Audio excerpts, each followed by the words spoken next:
Hello दोस्तों, welcome to एक के स्टडी 10+2 में आप सभी दोस्तों का बहुत बहुत स्वागत करता हूं। जैसा कि आज आप लोग के लिए एक नया क्लास यानी कि भौतिक विज्ञान का यानी फिजिक्स जो आपका चल रहा है। यानी कि पहले मैंने आपको मेजरमेंट के बारे में बताया था। पहला चैप्टर का आपका 2 वीडियो मैंने आपको पहले बता चुका हूँ। इसके बाद में आपको मैं सार्थक अंक एवं कोटिमान की अध्याय 2 का फर्स्ट क्लास, जिसका आपका चैप्टर आपका नाम होगा सार्थक अंक एवं कोटिमान significant figure and order of figure. तो ये आपका दूसरा चैप्टर यानी कि बात करेंगे तो आपका सार्थक अंक एवं कोटिमान। इसमें आपका जो सिलेबस चल रहा है यानी कि फिजिक्स का, तो इसमें सारे क्वेश्चंस आपके अपडेट होते रहेंगे और जो आपका मेन पॉइंट है यानी कि महत्वपूर्ण बिंदु है वो आपको लास्ट में आपके जो 2 चैप्टर हैं, 2 चैप्टर होने के बाद में आपको पहले चैप्टर का और दूसरे चैप्टर का एक अच्छा सा वीडियो बना देंगे। उसमें आपको पढ़ने का थोड़ा चांस भी रहेगा और आपको ज़्यादा कुछ ढूंढने की ज़रूरत नहीं और ये सारी चीज़ें आपको एक एक टॉपिक समझ में आ जाएगी, क्योंकि आपकी जो पहली सीढ़ी है वो चढ़ने का यही महत्वपूर्ण होता है और धीरे धीरे यही सारे आपके आगे चल के आपको समझने का एक अवसर यहीं से प्राप्त होने का जरिया होता है। अब बात करेंगे आपके जो आने वाले जो क्लास होते हैं यानी कि आपके जो नेक्स्ट ईयर के आपके यानी कि हाई स्कूल 11th यानी कि आपके बात करेंगे तो बढ़ते हुए क्लासेस के बारे में, आपके बढ़ते ईयरों के बारे में। तो इस तरीके से आपको थोड़ा ध्यान ये रखिएगा कि हमारे कौन से पेपर कब और कितने हमारे इस पेपर से मिलते हैं। तो ये आपके जो आपके कक्षाएं हैं, तो इस तरीके से वो आप लोग अपना ध्यानपूर्वक पढ़ के देख सकते हैं। अब बात करेंगे आप लोग के जो चैप्टर है उस पे चलेंगे आपके दोस्तों। अभी तक हमारे वीडियो को लाइक नहीं किया तो ज़रूर लाइक कर दें और चैनल को अभी तक सब्सक्राइब नहीं किया तो सब्सक्राइब कर दें और बेल आइकन प्रेस करना ज़रूर ना भूलें, क्योंकि आने वाले वीडियो का नोटिफिकेशन आप लोगों तक मिलता रहे। चलिए लेके चलते हैं आपके क्लास की ओर। ये रहा आपका पहला आपका क्वेश्चन यानी कि टॉपिक में आपका है प्रत्येक यानी कि मापक यंत्र की यथार्थता की सीमा, यानी कि बात करें तो limit of accuracy of A measuring instrument. प्रत्येक मापक यंत्र एक सीमा तक ही यानी प्रत्येक मापक के यंत्र एक सीमा तक ही यथार्थ माप कर सकता है। इसे उस माप यंत्र की यथार्थता की सीमा कहते हैं। यथार्थता की सीमा मापक यंत्र के अल्पतमांक के बराबर होती है। उदाहरण के तौर पे बात करेंगे आपके मीटर पैमाने का सबसे छोटा खाना 1 मिलीमीटर अर्थात 0.1 सेंटीमीटर लंबाई को व्यक्त करता है। अतः मीटर पैमाने की सहायता से किसी दी हुई छड़ की लंबाई की शुद्ध माप दशमलव के प्रथम स्थान तक अर्थात 0.1 सेंटीमीटर तक ही यथार्थता से पढ़ सकते हैं। इस प्रकार साधारण मीटर पैमाने की यथार्थता की सीमा 0.1 सेंटीमीटर है।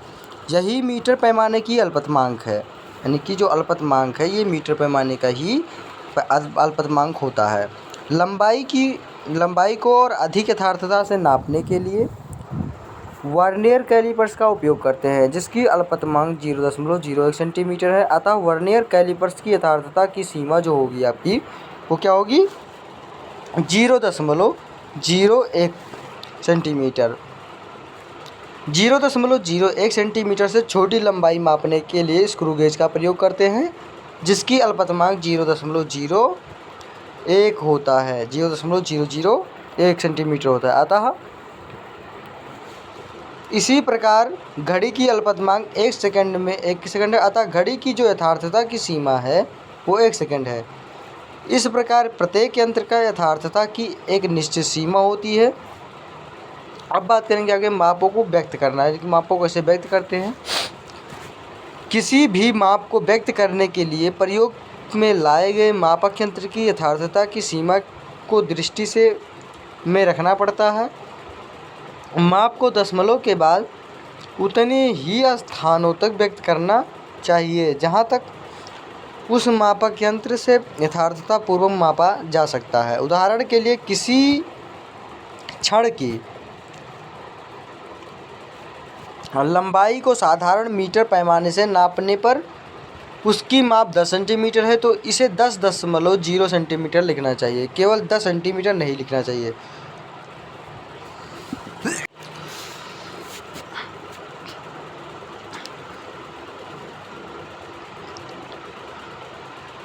वर्नियर कैलिपर से नापने पर लंबाई को सेंटीमीटर दशमलव के बाद 2 स्थानों तक ही व्यक्त करना चाहिए, क्योंकि वर्नियर कैलिपर्स की यथार्थता की सीमा सेंटीमीटर दशमलव के बाद ही 2 स्थानों यानी अर्थात 0.01 सेंटीमीटर तक होती है।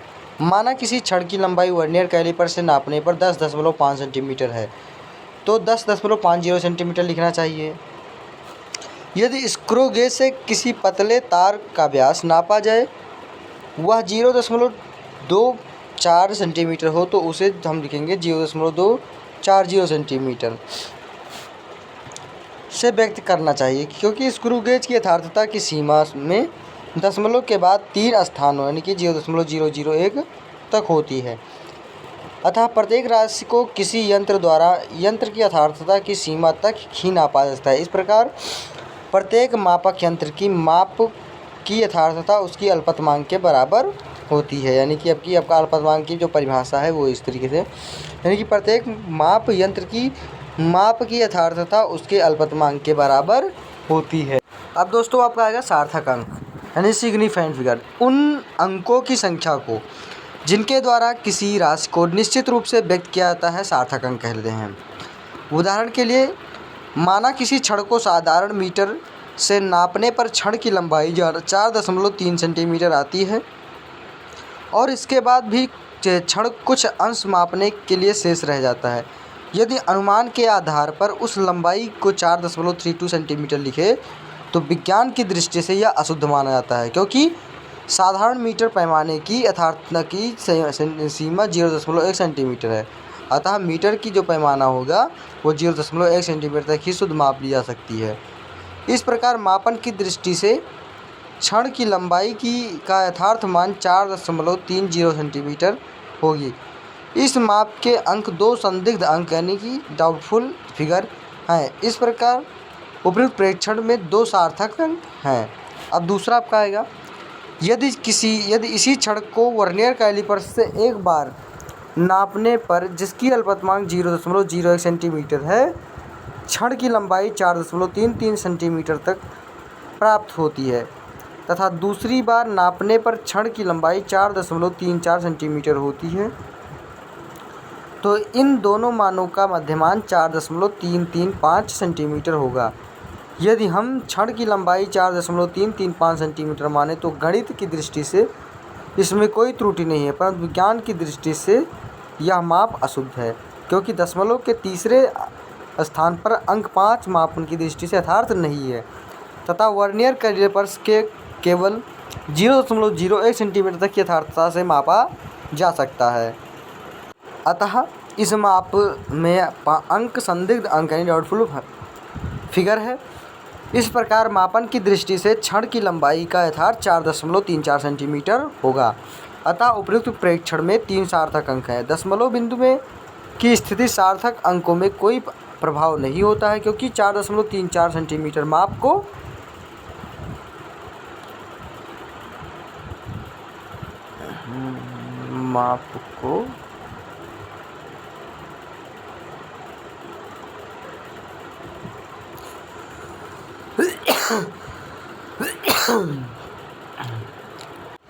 जिसमें 4.34 सेंटीमीटर मिलीमीटर अथवा 0.034 मीटर भी लिखा जा सकता है। यद्यपि इस माप में दशमलव बिंदु की स्थिति बदल गई, परंतु प्रत्येक माप में 3 ही सार्थक अंक हैं।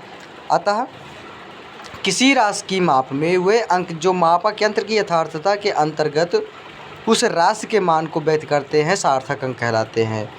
किसी भी मापन में सार्थक अंक जितने अंक अधिक होते हैं प्रतिशत त्रुटि उतनी ही कम होती है। अब आपका आ गया दूसरा संदिग्ध अंक है डाउटफुल फिगर। प्रत्येक मापक यंत्र द्वारा नापी गई माप यथार्थता की सीमा तक ही शुद्ध होती है। प्रत्येक मापन में प्रेक्षण का अंतिम अंक सदैव संदिग्ध होता है। इसे हम क्या कहते हैं दोस्तों? संदिग्ध अंक कहते हैं। उदाहरण के लिए किसी वस्तु की लंबाई 3.55 एवं 3.65 के बीच कुछ भी होने पर उसे 3.6 ही पढ़ा जाएगा। अतः 3.6 में 6 अंक का केवल आकलन देता है, इसलिए यह संदिग्ध अंक है, यानी कि डाउटफुल फिगर है। अब आपका आता है मापन में सार्थक अंक का महत्व, यानी importance of significant figure in measurement. भौतिकी में सार्थक अंकों को बहुत महत्व मिला है। कोई भी माप लिखते समय यह निश्चित कर लेना आवश्यक होता है कि वह माप विश्वसनीय है। इसके लिए उसके सार्थक अंकों में व्यक्त करते हैं। सार्थक अंकों की संख्या मापन की शुद्धता पर निर्भर करती है। शुद्धता बढ़ने पर सार्थक अंकों की संख्या बढ़ जाती है। अंकगणितीय संख्याएं जोड़ना, घटाना, गुणा तथा भाग में भी सार्थक अंकों का प्रयोग आवश्यक है। अब बात करेंगे आपका दूसरा है किसी संख्या में सार्थक अंक ज्ञात करना। To calculate significant figure in any number. किसी संख्या में सार्थक अंकों की संख्या का ज्ञान निम्नलिखित नियमों के आधार पर होता है। नंबर 1, दशमलव बिंदु की स्थिति ही का सार्थक अंकों पर कोई प्रभाव नहीं पड़ता। जैसे 1.59 सेंटीमीटर माप को 15.9 मिलीमीटर अथवा 0.0159 मीटर भी लिखा जा सकता है। इन तीनों मापों में दशमलव का स्थान अलग अलग है, परंतु प्रत्येक माप की सार्थक अंक 3 ही है। तो इस तरीके से आप क्या करना है, जो आप लोग सार्थक अंक को ज्ञात करते हैं, इसी तरीके से हम लोग ज्ञात करेंगे। फिर आपका दूसरा आता है यदि किसी संख्या में भी कोई भी शून्य अंक नहीं है, तब सभी अशून्य अंक 1, 2, 3, 4 से .9 यानी सार्थक अंक होते हैं। जैसे 4.76 में 3 सार्थक अंक हैं। नंबर तीसरा आपका आता है 2 अशून्य अंकों के बीच समस्त शून्य सार्थक अंक होते हैं। जैसे 700, 7006 व 7, 7006 में 7 व 7 के बीच शून्य तथा 7 व 6 के बीच शून्य सभी सार्थक अंक हैं। अतः इस माप में कुल कितने सार्थक अंक हुए? 6 सार्थक अंक हो गए आपका। उसके बाद में बात करेंगे चौथा का, दशमलव बिंदु के पहले यदि कोई अशून्य अंक ना हो तो दशमलव बिंदु के तुरंत बाद शून्यों को छोड़कर संख्या में जितने अंक होते हैं उसे वे सभी सार्थक अंक होते हैं। जैसे 0.03507 यानी कि इसमें आपका 3, 5, 0 व 7 4 सार्थक अंक हैं। पाँचवा आपका आएगा आप इसी तरीके से, यदि दशमलव के पहले कोई भी अशून्य अंक हैं तो दशमलव के बाद शून्य तथा अन्य अंक रहने भी सभी सार्थक अंक होते हैं। जैसे 3.0042 यानी कि 3 डबल 0 4 बार 2 सार्थक अंक 5 है आपके। इसी तरीके से आपका छठवा आता है दशमलव बिंदु के दाईं ओर और किसी अशून्य अंक के बाईं बाद शून्य सार्थक अंक होता है। जैसे 0.4325 में आपका आएगा 4, 3, 2, 5 व 0। इसमें आपका सार्थक अंक कितने हो गए दोस्तों? 5। सातवां नंबर आपका आएगा यदि किसी संख्या में 10 की घात वाली संख्या को गुणा हो तो इसका प्रभाव सार्थक अंकों की संख्या पर नहीं पड़ता। जैसे 5.74 × 10⁻⁻7 यानी कि 5, 7 व 4 में कितने सार्थक अंक हुए आपके? 3। तो इस तरीके से आप लोग को सार्थक अंक जो निकालना बताया गया है, इसमें आप लोग को समझ में आएगा कि आपको सार्थक अंक किस तरीके से और कैसे मामलों में हमें निकालना होता है। तो ये आपके जो आपके जो पॉइंट दिए गए हैं, महत्व आपका मोस्ट इम्पॉर्टेंट पॉइंट है, तो इससे आपका सार्थक अंक निकल आता है। अब बात करेंगे आठवें की। आठवें में क्या आएगा आपका? सबसे अधिक सार्थक अंकों वाली माप की सबसे अधिक यथार्थवाद होती है। जैसे किसी छड़ की लंबाई मीटर पैमाने, वर्नियर पैमाने तथा स्क्रू गेज में 2.5 सेंटीमीटर, 2.52 सेंटीमीटर तथा 2.520 सेंटीमीटर नापी गई है। तब पहला आपका आएगा मीटर पैमाने द्वारा पढ़ी गई 2.5 सेंटीमीटर की माप में 0.1 सेंटीमीटर की अधिकतम त्रुटि संभव हो है। अतः इस माप का अधिकतम प्रतिशत त्रुटि आपका होगा 0.25/100। यानी कि आपका हो जाएगा 4%। अगर काटेंगे तो आपका 10 यहाँ पे 1 बच जाएगा और ये 25 यानी दशमलव हट जाएगा, तो 25 चौका 100, 4% तो आएगा आपका। फिर इसी तरीके से दूसरा आपका आता है, दूसरा आ जाएगा आपका वर्नियर कैलिपर्स द्वारा पढ़ी गई 2 दशमलव यानी कि ये वाला आपका 2.252 सेंटीमीटर में 0.01 सेंटीमीटर की अधिकतम त्रुटि संभव है, अतः इस माप की अधिकतम प्रतिशत त्रुटि आपका हो जाएगा 0.4% लगभग। तो इस तरीके से आपको प्रतिशत त्रुटि निकालना है, यानी कि कभी भी आपको करना होगा तो 0.1 आपका हमेशा ऊपर आएगा। अब तीसरा आपका आएगा स्क्रू गेज द्वारा पढ़ी गई 2.520 सेंटीमीटर की माप में 0.01 सेंटीमीटर तक अधिकतम त्रुटि संभव है, अतः इस माप की अधिकतम प्रतिशत त्रुटि आपका क्या होगा 0.04% लगभग, यानी कि आपका 0.001 0.520। तो इस तरीके से आप लोग गणना कर सकते हैं। नेक्स्ट है आपका 2.6। जोड़ने अथवा घटाने में सार्थक अंकों का प्रयोग किस तरीके से होता है आपको बताने की user of significant figure in addition and subtraction. पहला आपका आएगा जोड़ने अथवा घटाने की प्रक्रिया में जितनी भी राशियाँ जोड़ी अथवा घटाई जाए वे सभी एक ही मात्रक में व्यक्त होनी चाहिए। नंबर दूसरा आपका आएगा यदि उन्हें 10 की घातों में व्यक्त किया जाए तो सभी राशियों को उसकी समान घातों में गुणित होना चाहिए। नंबर तीसरा आपका आएगा पहले हम साधारण रीति से सभी राशियों को जोड़ते अथवा घटाते हैं, फिर दशमलव के बाद उतने ही सार्थक अंक रखते हैं जितने की जोड़ी अथवा घटाई जाने के वाली किसी राशि के दशमलव के बाद कम से कम सार्थक अंक हो। चौथा आपका आएगा सार्थक अंकों के बाद संदिग्ध अंकों में को विलुप्त करने के लिए सबसे पहले दाईं ओर वाले अंकों को विलुप्त करते हैं। यदि यह अंक 4 अथवा 4 से कम है तो इसे छोड़ देते हैं। इस प्रकार यदि हम यह अंक 5 व 9 के मध्य हैं तो इससे पहले अंक में 1 जोड़कर लिखते हैं। तो इस तरीके से आपका ये रहा। तो दोस्तों ये आपका यानी मापक एवं सार्थक अंक का जो आपका क्लासेस थी, तो ये इस तरीके से आपका यहाँ तक था।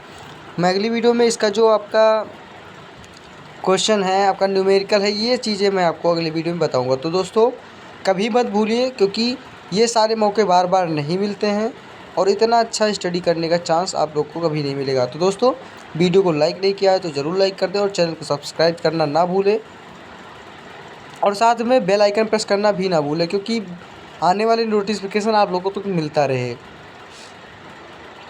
और आप लोगों को अभी तक ये चीज़ें नहीं पता है कि सर हमें इसका PDF चाहिए, तो PDF आप लोग को हमारे YouTube के डिस्क्रिप्शन बॉक्स में टेलीग्राम चैनल का लिंक दिया गया है, वहाँ से आप लोग जुड़कर आप लोग अपना PDF प्राप्त कर सकते हैं। तो इसी के साथ दोस्तों मैं अगली वीडियो के साथ ज़रूर उपस्थित हूँगा। धन्यवाद दोस्तों।